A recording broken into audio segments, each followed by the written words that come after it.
The full scope of a nuclear detonation is almost unimaginable. Hopefully, no one will ever experience another of these catastrophic incidents. But there is a scientifically supported plan of action that could save hundreds of thousands of lives in the area surrounding a nuclear explosion. So what is this plan, and what exactly would it protect us from? To create their destructive blast, these weapons harness the power of nuclear fission, in which an atom's nucleus is split in two. This process produces an incredible amount of energy, and in some materials, the neutrons produced by one fission are absorbed by nearby atoms, splitting additional nuclei. These chain reactions can produce a range of explosive yields, but let's consider an explosion equivalent to 10,000 tons of TNT. An explosion like this would create a fireball capable of decimating a few city blocks and a shockwave damaging buildings several kilometers away. There is tragically nothing that can be done to save those in the fireball's radius. However, for those in the shockwave and beyond, our scientifically supported protocol could be life-saving. And though it may sound surprising, the best way to stay protected before, during, and after a nuclear detonation is getting inside.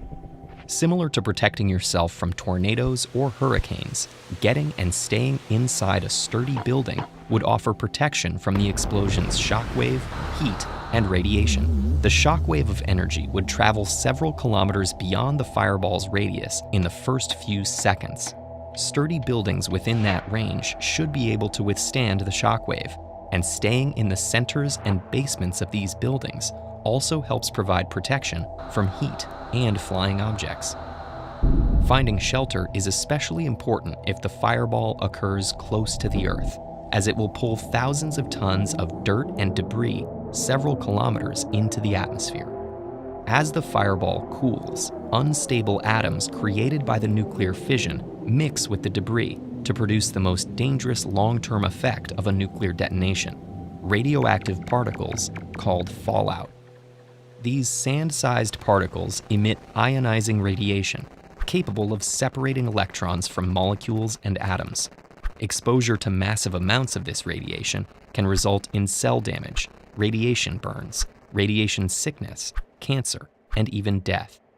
Created several kilometers up, dangerous concentrations of this material would be driven by upper atmospheric winds, potentially leading to hazardous levels of fallout in areas up to tens of kilometers downwind.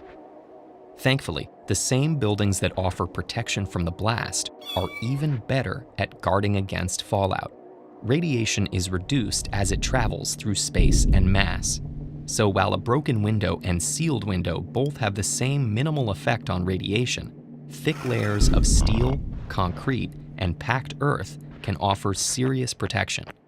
And since fallout gives off half of its energy in the first hour and 80% in the first day, staying inside for 24 hours could dramatically improve the odds of avoiding the most serious effects of radiation.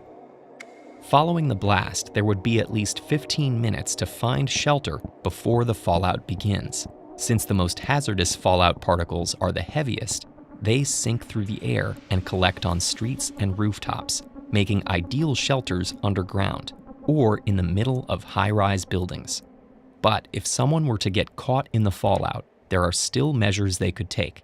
After finding a safe space, they should remove their shoes and outer layers, wash any exposed skin, and store the contaminated clothing far away. Once inside, plan on staying there for at least 24 hours. If the shelter is poor or someone inside needs urgent medical attention, try seeking outside help after an hour.